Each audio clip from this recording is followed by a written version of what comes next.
Todos conocemos la historia de Microsoft, así es, Windows, Office, Xbox, Azure, un gigante que controla la gran parte de la tecnología que usamos todos los días. Pero pocos saben la verdad detrás de esta historia de éxito, que Microsoft casi desaparece y no solo una vez, que sus métodos eran despiadados y que sobrevivió a sus propias equivocaciones, para luego dominar el mundo del software.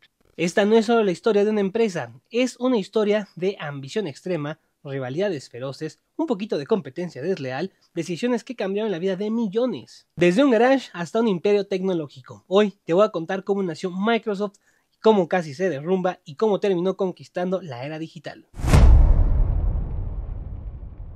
1975. Dos jóvenes emprendedores, Bill Gates y Paul Allen, vieron algo que casi nadie veía.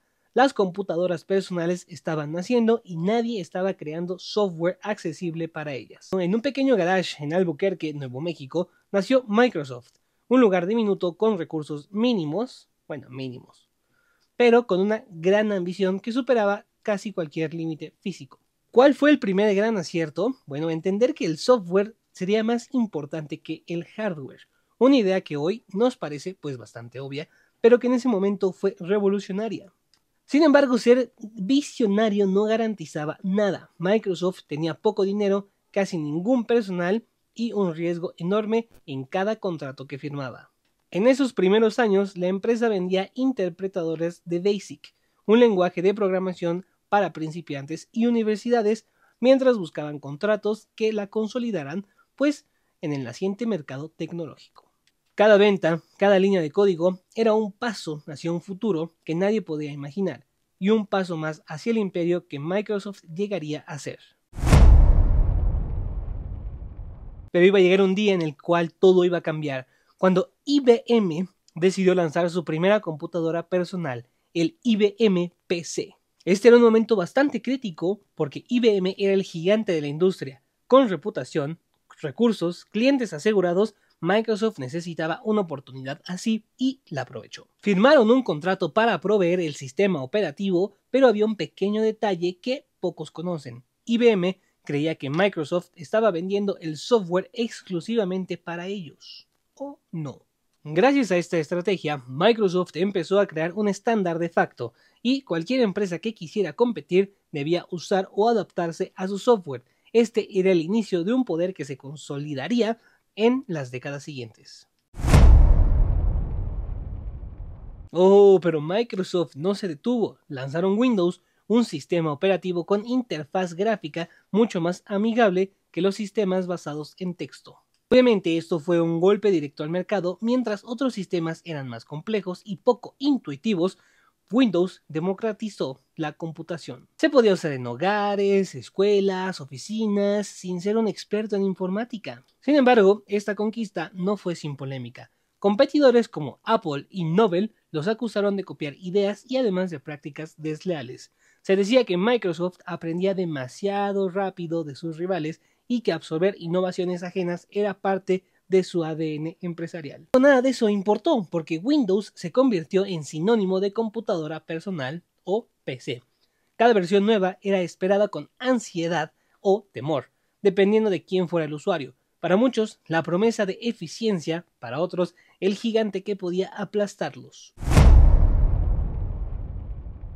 A finales de los 90, Microsoft era prácticamente sinónimo de PC, pero con tanto poder obviamente va a llegar la controversia. La justicia estadounidense lo acusó de monopolio. 3 eran las acusaciones principales: aplastar a competidores mediante acuerdos exclusivos y tácticas agraviosas, integrar Internet Explorer de forma obligatoria limitando la competencia de navegadores, de manipular el mercado manteniendo su dominio en sistemas operativos y software de casa. Era el gigante que todos amaban y que todos temían.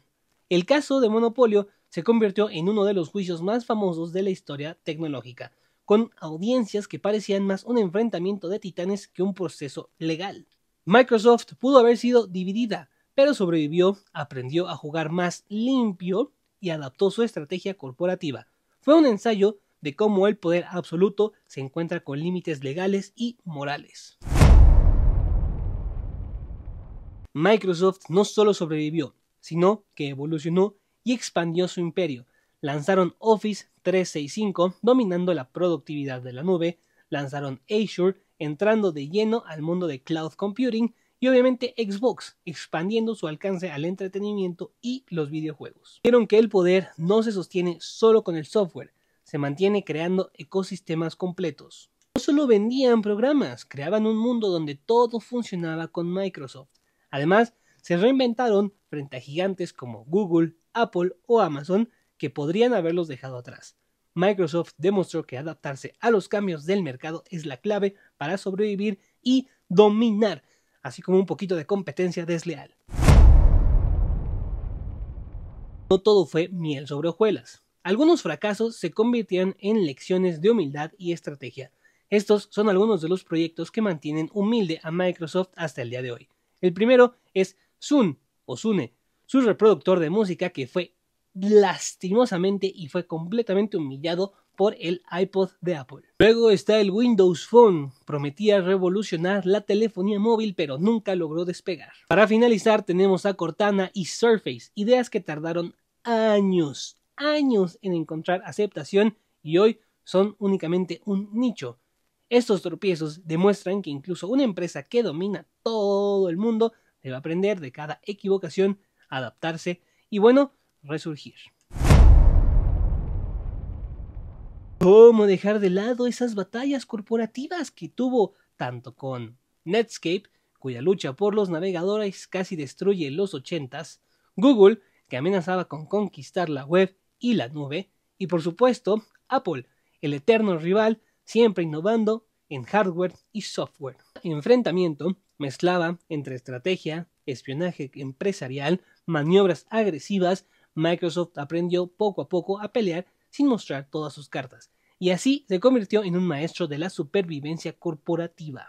Sin embargo, algo que comparte con Apple es su cultura interna, porque dentro de Microsoft la cultura es intensa, obsesiva y competitiva. Los empleados trabajan largas horas, compiten entre sí y tienen que demostrar su valor constantemente a Gates y a su equipo. Probaban ideas arriesgadas, algunas fallaban estrepitosamente y otras, pues, funcionaban, pero de las que fallaban, aprendían. Había unas cuantas reglas un tanto curiosas, como presentar propuestas hasta cómo diseñar productos para anticipar la competencia. Buena lluvia de ideas. Esta estrategia, o este ambiente, mejor dicho, convirtió a Microsoft en un gigante no solo del software, sino pues de estrategia corporativa, capaz de reinventarse y mantenerse relevante durante décadas. La historia de Microsoft es más que un código y computadoras. Es la historia de ambición, errores, espionaje, traiciones, rivalidades y, en teoría, reinvención constante, por no decir que se roban ideas de otros. De un garage en Albuquerque a dominar el mundo tecnológico, Microsoft demuestra que el éxito no es cuestión de suerte, un poquito sí, sino de aprender de cada caída, adaptarse y jugar con audacia sin miedo a que te cache la autoridad. Y si algo nos enseña esta empresa es que incluso los gigantes pueden equivocarse, ser desafiados, casi desaparecer, pero sobrevivir. Siempre que no pierdan la visión del juego a largo plazo y tengan el suficiente dinero para pagar las demandas. Pero qué cosas, ¿no? ¿Sabías esta historia de Microsoft? Yo soy Charlie Shure, esto es...